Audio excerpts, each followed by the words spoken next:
ربنا آتنا في الدنيا حسنة وفي الآخرة حسنة وقنا عذاب النار. السلام علیکم ورحمۃ اللہ وبرکاتہ. معزز ناظرین، امید کہ آپ سبھی حضرات خیر و عافیت کے ساتھ ہوں گے. مجھے یہ بتاتے ہوئے بےحد خوشی ہو رہی ہے کہ ہمارے بیچ ہمارے ایک دوست نوجوان شاعر ادیب برادرم کاشف شکیل صاحب ہمارے بیچ موجود ہیں. میں کاشف شکیل کا ہمارے اس پروگرام میں تہہ دل سے استقبال کرتا ہوں، خوش آمدید کہتا ہوں، اور ساتھ ساتھ میں اس شعر کے ذریعے سے کاشف شکیل کا استقبال کرنا چاہوں گا اور یہ دعا بھی کرنا چاہوں گا کہ دعا ہے میرے رب سے کہ اس محفل میں میرے مہمان بار بار آئیں. دعا ہے میرے رب سے کہ اس محفل میں میرے مہمان بار بار آئیں، ہزار بار وہ جائیں اور ہزار بار آئیں. یہ خوش نصیبی ہے میری، یہ میری خود کی قسمت ہے کہ جو بھی آئیں صحن چمن کے لیے باہر آئیں. برادرم کاشف شکیل، ہمارے اس پروگرام میں آپ کا تہہ دل سے استقبال ہے. بہت شکریہ آپ کا. میں مختصر آپ سے یہ پوچھنا چاہوں گا کہ آپ اپنی زبان سے مختصر آپ اپنا تعارف پیش کریں. آپ کہاں سے ہیں؟ جی، اور ویسے تو تعارف کے محتاج نہیں ہے. نہیں، تعارف ضروری ہے. جی بہت شکریہ اسرار بھائی اور باقی لوگ. سب سے اہم چیز یہ ہے کہ الحسنہ ایجوکیشنل ٹرسٹ میں آ کے بہت خوشی ہوئی، کیونکہ یہاں کے افراد جس طرح سے محبت سے پیش آئے اور جس طرح سے ضیافت کی، وہ سب مطلب الفاظ میں ان کا شکریہ ادا نہیں کیا جا سکتا. اور یہ جو پورا جس طرح سے جس خوبصورتی سے پورا آفس ڈیزائن کیا گیا ہے، یہ ان کے حسن ذوق کی دلیل ہے اور بہت اچھا کام کر رہے ہوں گے انشاءاللہ.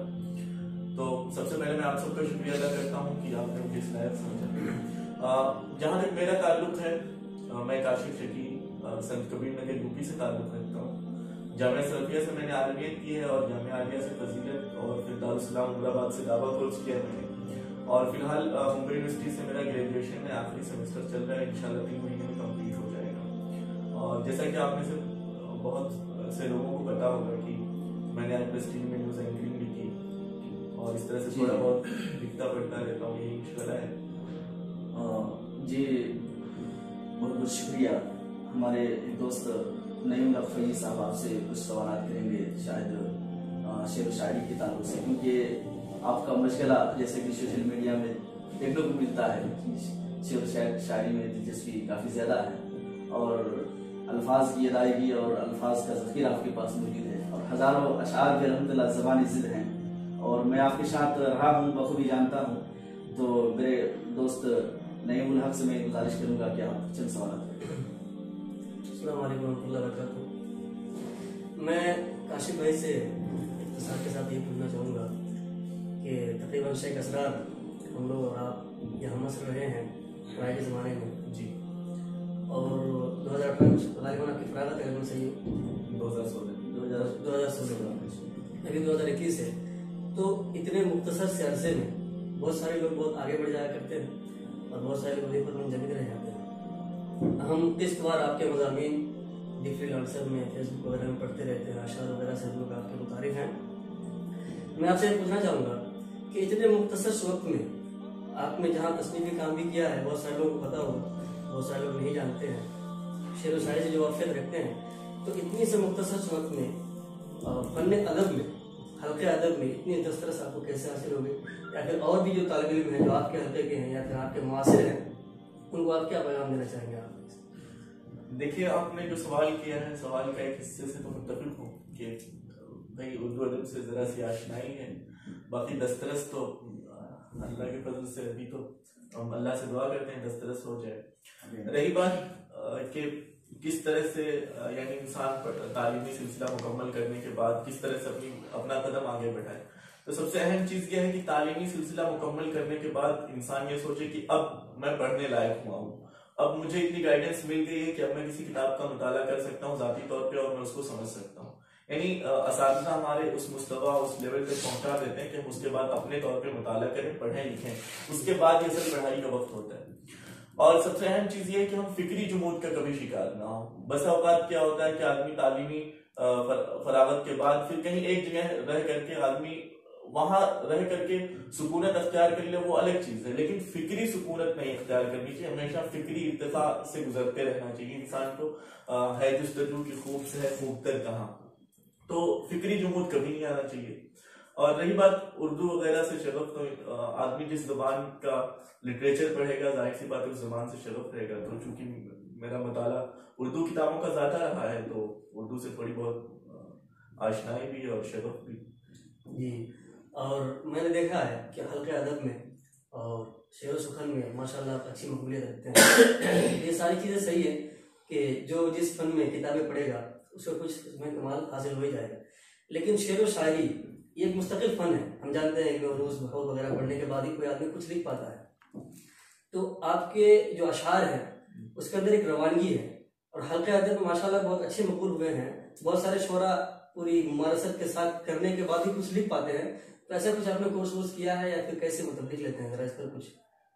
دیکھیے شاعری کے حوالے سے سب سے اہم چیز ہے فطری ذوق، یعنی انسان کا جو ذوق ہے، ٹیسٹ ہے، تو وہ سلیم ہو، صحیح سالم ہو، اور تصنع کے دخل سے شاعری کبھی اتنی شیریں نہیں ہو پاتی، کبھی اتنی اٹریکٹیو نہیں ہو پاتی جتنا فطری انداز میں شاعری کرنے سے ہوتی ہے۔ فطری اگر موجودیت ہے انسان کے اندر، میں نے آپ کو شعر سنایا تھا کہ جب فکر کی آتش میں ہوتا ہے لہو پانی، تب ہوتا ہے اے جوہر انداز سخن پیدا۔ اسی طرح سے کہ یوں ہی شعر گوئی سے شاعری نہیں آتی، فکر و فن کے مکتب میں داخلہ ضروری ہے۔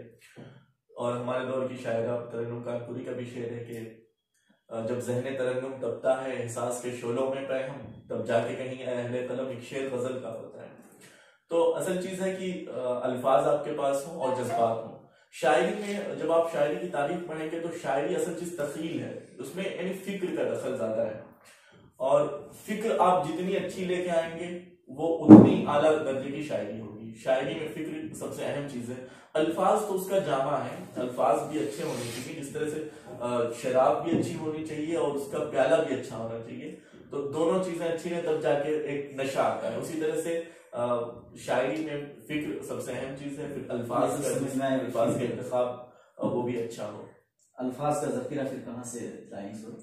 ماشاءاللہ یہ جو آپ نے الفاظ کے جام اس میں آپ نے جام اور ساتھی کے اس میں ہم کو پلایا ہے، جو بھی بات ہے۔ ایک اور سوال میں آپ سے کرنا چاہوں گا اسی تعلق سے کہ ہم جیسے جو طلبہ ہیں، جو مشاہدین ہیں، جو دیکھ رہے ہیں آپ کو، وہ یہ ضرور جاننا چاہیں گے کہ کاشف بھائی ایسی کون سی کتابوں کا مطالعہ کرتے ہیں، اور ہمیں خصوصاً کرنا چاہیے کچھ ہم بھی کر لیے جائیں، چاہے وہ داستان ہو یا پھر فلسفے ہوں، شعر و شاعری میں ذوق رکھنے والے ہوں، ایسا کچھ۔ دیکھیں میں اگر فطری طور پہ بتاؤں اپنی بات، تو کتابیں آپ دوسروں کے انتخاب کی ہرگز مت پڑھیے، آپ اپنے طور پہ اپنا ذہن دیکھیے۔ آپ ایک کتاب پڑھیں گے، آپ کو وہ کتاب پسند آئے گی تو اس کتاب کے ذریعے سے آپ 10 کتابوں تک پہنچ جائیں گے، اس کتاب کے ذریعے سے 10 کتابوں تک آپ پہنچ جائیں گے۔ آپ اپنے ٹیسٹ کے مطابق پڑھیے، جو آپ کا ذوق ہے، کسی کے ذریعے تھوپی گئی چیزوں کو آپ مت پڑھیے پلیز۔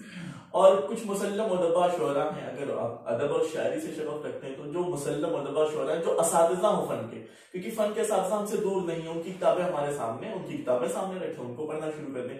اور سب سے اہم چیز ہے، جیسے بھائی نے کہا کہ شاعری کیسے، مطلب ادب کیسے ہے، شاعری کیسے ہے، تو جیسے بہت سے لوگ کہتے ہیں کہ بھائی صحت کیسے ٹھیک ہو، انسان موٹا تندرست کیسے ہو۔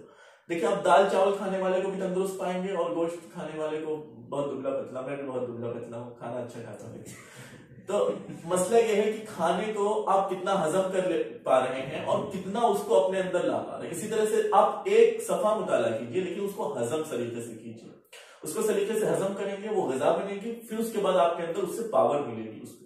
لیکن اگر وہ ہضم ہی نہیں کر پا رہے ہیں آپ تو پھر کوئی فائدہ نہیں ہے اس کا۔ تو مطالعہ جو ہے انسان کو ہضم کرنا سیکھنا چاہیے۔ بہت سے لوگ کیا ہوتا ہے، ایک کتاب مطالعہ کر لیے اور پھر اس کے بعد اسی کو الٹی کرنا شروع کر دیتے ہیں، یعنی اب وہ سمجھتے ہیں کہ یہ کتاب مجھ کو بہت زیادہ علم آ گیا، اسی کو ہر جگہ وہی قے کرنا شروع کر دیتے ہیں۔ تو قے کرنا وہ تو بدبو آئے گی اس سے، یعنی اس میں آپ جب ایک کتاب پڑھ کے آدمی اپنی دانشوری جھاڑے گا تو اس میں تصنع ہوگا، تکلف ہوگا، فخر ہوگا، غرور ہوگا، تکبر ہوگا، لیکن جب اس کو ہضم کرے گا تو پھر انسان کے اندر ہمبلنس آئے گی، تواضع، انکسار آئے گا۔ تو یہ سب سے اہم چیز جو بنیادی نقطہ میں جانتا ہوں وہ یہی ہے کہ آدمی مطالعے کو ہضم کرے، ابزارب کرے، اس کو اپنے ریگولیشن میں بسا لے، پھر اس کے بعد وہ ایک اچھے طریقے سے، سچے طریقے سے جینوئن چیز لکھ سکتا ہے، جینوئن چیز پیش کر سکتا ہے۔ جزاک اللہ، آپ کے اس خلاصے سے ہمیں اچھی خاصی نصیحت ملی ہے۔ ایک آخری چیز میں آپ سے پوچھنا چاہوں گا،